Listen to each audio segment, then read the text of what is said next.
ఎంతో టేస్టీగా రుచికరమైన చికెన్ కర్రీ ఇలా ఒకసారి ట్రై చేయండి. చాలా బాగా అయితే ఉంటుంది. ఇదైతే బోన్లెస్ చికెన్ అండి. 4-5 టేబుల్ స్పూన్ కారం, చిన్న స్పూన్ కాబట్టి 1 స్పూన్ దాకా అల్లము, కాస్త ఆయిల్, 1 స్పూన్ పెరుగు, 1 స్పూను పసుపు వేసి కలుపుకోవాలండి. స్టవ్ ఆన్ చేసి కడాయి పెట్టి అందులో 2 స్పూన్ దాకా ఆయిల్ వేయాలి. 4 పెద్దవి ఆనియన్, అందులోకి కావలసిన గరం మసాలాలు, జాజి పువ్వు, అలాగే అనస పువ్వు, 4 లవంగాలు చిన్నవి, దాల్చిన చెక్క, అలాగే 2 యాలకులు వేసి దంచుకోవాలి.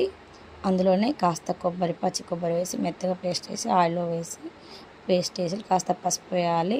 1 బిర్యానీ ఆకు వేసి కలిపేసుకోవాలండి. ముందుగా మనం కలుపుకున్న చికెన్ అయితే అందులో వేసేసుకొని కలిపేసుకోవాలి. అందులోకి ఒక చిన్న టమాటా కూడా వేసేసుకోవాలండి, బాగుంటుంది. ఇవన్నీ వేసి కలిపేసుకున్నాక ఇందులోకి కాస్త పాల మీగడ బాగుంటుంది. అలాగే చికెన్ మొత్తం ఫ్రై చేయాలండి. కొంచెం కూడా వాటర్ లేకుండా ఫ్రై అయ్యాక అందులోకి వాటర్ అనేది వేసుకోవాలి. మనకి కర్రీ ఫ్రై లాగా ఉండాలనుకుంటే నార్మల్గా వాటర్ వేసుకోవచ్చు. లేదు కాస్త సూప్గా ఉండాలనుకున్నైతే ఎక్కువ వాటర్ అయితే యాడ్ చేసుకోవాలండి.